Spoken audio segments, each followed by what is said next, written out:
Thank you, Mr. Speaker. Will the government leader take a question? Government leader, I think you will agree that the country has never been at a lower stage in our history than we have been over the last few weeks. I listened to your speech very attentively, and my questions are as follows. Would you not agree that we've had many, many protests in the history of this country? Many protests that weren't at the scale of this protest, but a lot more violent than this. But yet we've never seen any prime minister refuse to dialogue, to speak to these frustrated Canadian citizens, Canadian taxpayers. On the contrary, instead of speaking to them, he spoke down to them. Will you also agree that it's the responsibility of the prime minister to be measured when you have frustrated mobs out in the streets who are not happy with their government, not to call them names, not to stoke the flames of division, as he seems to do on a regular basis? We've been around politics for a long time. I've been around politics for a long time. We've seen many prime ministers and governments use wedge issues, but I've never in my life, in my 37 years of active politics, seen a prime minister double down, triple down, go to any limits rather than to calm the situation. At the end of the day, and I saw it in your speech today, we've seen the prime minister on a couple of occasions call protesters in this country, taxpayers, Canadian citizens, marchers with the swastika, defenders of Nazism.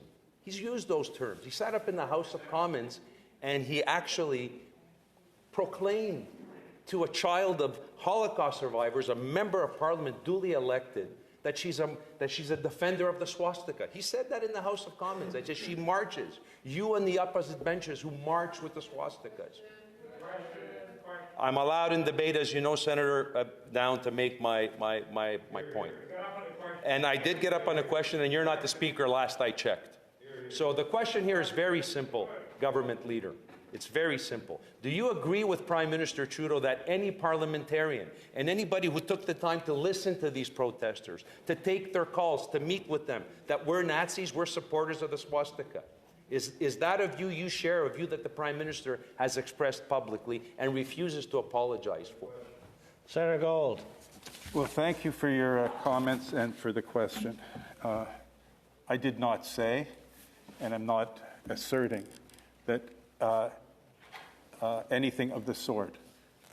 The fact is, and it is a matter of public record, that not only at the beginning of this protest in Ottawa, but indeed towards even through the course of it, there were representations by people with an expression. It is a matter of public record, if I may continue, that at the beginning and even to the end, there was the display of signs that were intimidating, harassing, racist, ugly, and unacceptable. To your question, I do not agree with your characterizations of the Prime Minister's actions. I will not. I'm really trying hard, colleagues, to be factual and clear and not to get drawn into what is clearly an anger at the Prime Minister, a frustration with this government, and legitimately partisan rhetoric from others. So I'm not going to talk about what it must feel like to a father to be looking at signs, and I won't repeat the ugliness of some of the signs, but calling for him or describing him. That's not what I want to say. I simply want to say that the Prime Minister and the government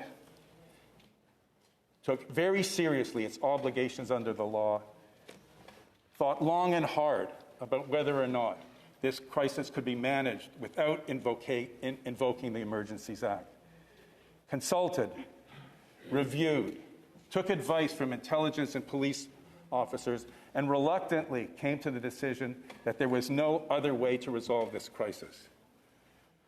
And with regard to your question about the tone or measured, actions speak louder than words, colleagues. The actions on the ground in Ottawa, the intimidation of healthcare workers, of people of color, of people wearing masks, The need to provide police protection for ordinary citizens of Canada is not a measured response to COVID-19 restrictions or mandates. But the measures put in place on the ground, not in the abstract, but on the ground by the Government of Canada to address this were measured, proportionate, and we saw this with our own eyes here in Ottawa. So to your questions, honourable colleague, no, I do not agree with your characterization of the Prime Minister's actions, and the Government of Canada stands convinced that the measures that it took reluctantly were necessary to secure the peace, order, and good government of Canada. Senator Housakos. Senator Gold, I would appreciate it if you stop always belittling questions from the opposition as partisan. We have as much right to partisan questions as you have the right to partisan answers. That's what we do in Parliament. So can we cut this nonsense about what we do is more partisan and somehow what you do is God's work here? It has to stop at some point. There has to be some respect. Well, you made an inference that somehow my questions are partisan in tone, and you do that constantly. Well, your answers are partisan in tone, Senator Gold. Excuse me, but I'm entitled to that opinion. Furthermore, I'm also entitled to my opinion that these protesters have been, and every single time we've had protests in this country, you have a group of extremists that try to tag along. And this is what has happened particularly in this case. But again, for a Prime Minister to smear everybody with one brush and call these protesters, millions across Canada, Nazis, which he did, and people who march with swastikas, again, is categorically false. And I don't agree with your premise, because I took the time last week to walk up and down and speak to protesters. They went out of their way to be measured in their protest. But my next question, Senator Gold, has to do with your speech where you said that the Measures Act only affects these particular protesters, doesn't affect all other Canadians. Last I checked in the last 2 days, to get past military-style checkpoints here in Ottawa, to get to my job here, I had to provide ID, and I had to provide proof of exclusion to the police.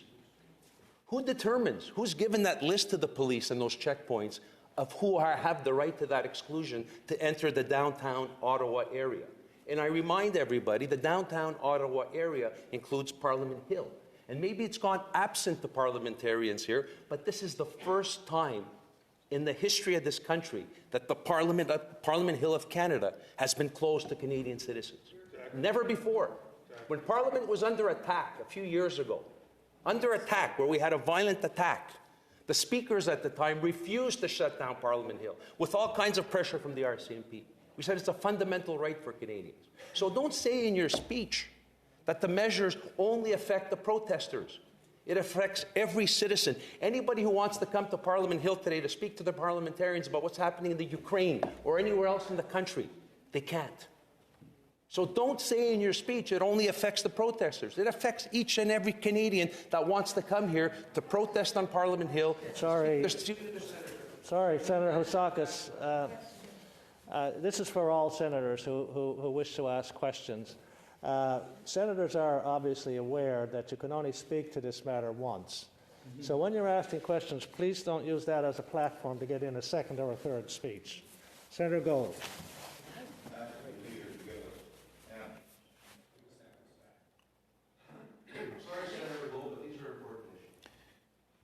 Of course they're important issues, and that's why we're debating them. And just for the record, I did not say you didn't have the right to be partisan in your questions. I said that it was challenging to respond to serious questions on serious matters.